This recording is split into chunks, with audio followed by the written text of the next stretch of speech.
나는 어떻게 이 삶을 사랑할 것인가? 마흔, 너무 많은 짐을 지고 있음을 느낀다. 가족, 사랑, 직업, 인간관계 모두 우리 각자의 삶을 단단히 받쳐주는 것들이지만 때때로 감당하기 버거울 만큼 무거운 짐으로 느껴진다. 지금까지 우리는 자신이 어떤 삶을 살게 될지도 모른 채 오로지 앞만 보고 달려왔다. 쉴 새 없이 달려온 지난 시간을 되돌아보니 정작 인생을 제대로 즐길 여유가 없었다는 사실을 알았다. 어쩌면 내 인생에서 가장 좋은 시절은 즐기지도 못한 채 지나쳐 버렸을지도 모른다. 어릴 적 꿈꾸었던 삶과는 너무나 다른 곳으로 와버렸다. 내가 정말 이루고 싶었던 꿈들은 이제 영영 멀어져 버린 것 같다. 지금 이 모습 이대로 남은 삶을 살아갈 수밖에 없다는 생각이 든다. 마흔에 깨닫게 된 것들이 결국 이것밖에 안 된단 말인가.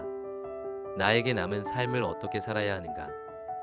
내가 가진 모든 것이 나를 행복하게 해주는가? 나는 내 삶을 제대로 누려본 적이 한 번이라도 있는가?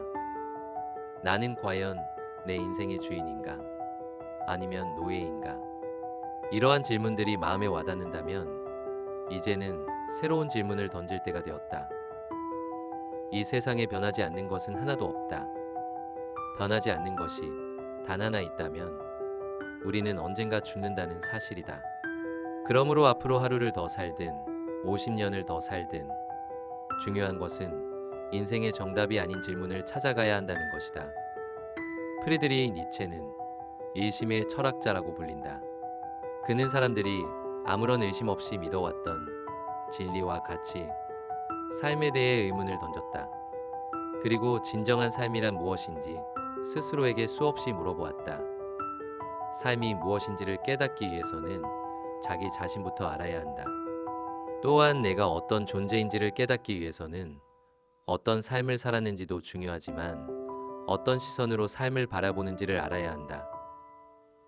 이체는 인생의 마지막 질문을 찾았다. 나는 어떻게 이 삶을 사랑할 것인가?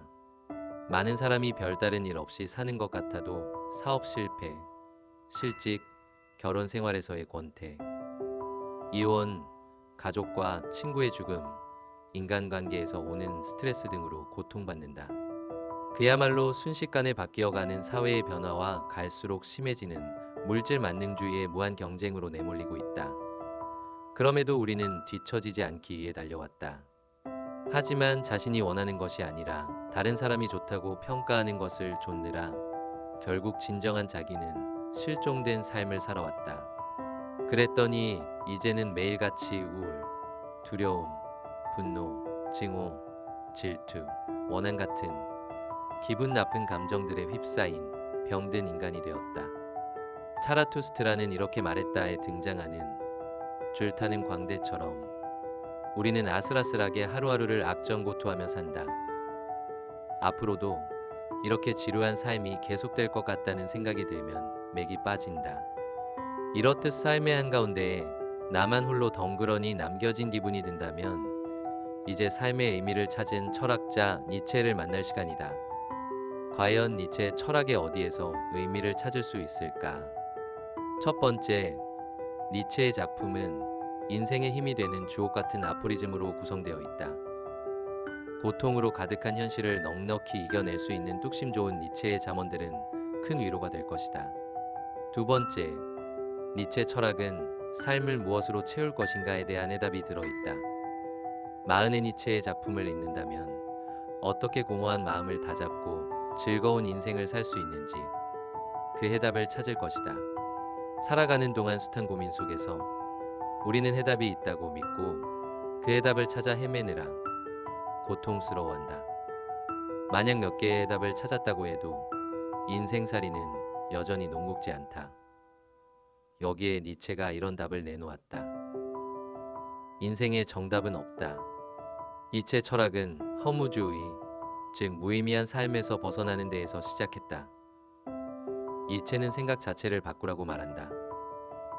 지금까지 무언가에 의지하며 살았던 태도에서 벗어나 오직 자기 자신만을 의지하라고 말한다. 내가 진정으로 나답게 사는 것이 니체가 제시한 초인으로서의 삶이다. 니체는 단 한 번뿐인 이 삶을 사랑하는 방법을 알려준다. 이전에도 많은 사람이 삶은 고통 그 자체라고들 말했지만 지금은 유난히 더 그렇게 생각하는 듯하다. 마흔이면 삶이 익숙해질 때도 되었는데 낯설 때가 많다. 이런저런 문제가 우리의 삶을 오가매고 견뎌내기가 더욱 힘들다. 하지만 니체는 그럼에도 불구하고 이 삶을 사랑하라고 말한다. 내 운명을 사랑하라는 니체의 운명이다. 니체는 그럼에도 불구하고라는 말을 좋아하였다. 그럼에도 불구하고는 비록 사실은 그러하지만 그것과는 상관없이라는 뜻이다.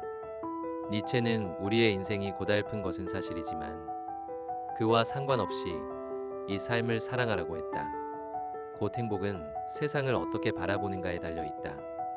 행복이나 불행은 자신이 처한 상황을 어떻게 받아들이며 현재 가진 것에 얼마나 만족하며 감사하는가에 달려 있다. 당신은 단 한 번뿐인 이 삶을 사랑하는가? 이 물음에 당신은 조금도 망설임 없이 그렇다고 대답할 수 있는가? 만약 그렇지 않다고 대답한다면 삶에 대한 열정이 식어서 그런 것이다. 열정은 삶을 이끌어가는 강렬한 의지의 표현이다. 우리는 인생의 중반 이후의 삶으로 향하는 과도기를 지나고 있다. 40대는 삶을 극복하느냐, 아니면 그냥 주저앉느냐의 갈림길에 서 있을 때다. 이 중요한 시기에 우리에게는 현재 젊은 시절에 꿈꾸었던 삶은 온데간데 없이 공허함만 남아있다. 인생의 중반에서 후반으로 넘어가는 경계에 머뭇거리며 번태에 빠져 하루하루를 보낸다. 하지만 이때 주어진 현실에 안주한다면 정신의 성장은 멈추어 버리고 말 것이다. 누구나 영원한 삶을 꿈꾼다. 그런데 과거에 놓쳐버린 것들을 떠올리며 후회 속에 살아가기 바쁘다. 그러다 결국 남은 삶도 제대로 즐기지 못하고 생을 마감할지도 모른다. 이체는 유고에서 이렇게 말한다. 모든 삶의 순간은 우리에게 무엇인가를 말하려 한다. 그러나 우리는 들으려 하지 않는다. 마흔, 니체의 말에 귀 기울일 필요가 있다. 우리보다 더 힘든 삶을 미리 살아본 니체가 당신이 절망, 좌절, 외로움, 방황, 실패와 마주할 때 이를 극복할 해결책을 말해줄 수 있다. 그는 이 삶을 어떻게 살아갈 것인지에 대해 고민하고 그것을 철학적 사유로 남겨두었기 때문이다. 허무감과 무기력이 급습해오는 나이에 니체는 자신이 제시하는 철학적 무기로 방어해보라고 한다. 니체 철학은 우리 삶과 매우 가깝다. 나는 니체 철학에서 우리 삶에 특별히 중요한 25가지의 키워드를 선정한 후 방대한 니체 전집을 해체하고 필요한 부분을 정리하여 각각의 키워드와 연결하는 작업을 해왔다. 이 책 한 권만 읽는다면 니체 철학을 이해하는데 큰 도움이 되는 것은 물론 건강한 삶을 위한 자극이 될 것이다. 이 책에는 인간의 몸과 마음의 건강 문제를 다룬 최고의 의사이자 심리학자인 니체의 말이 고스란히 들어있다. 지금부터 이 삶을 사랑한 철학자 니체의 인생 수업에 참여해보자.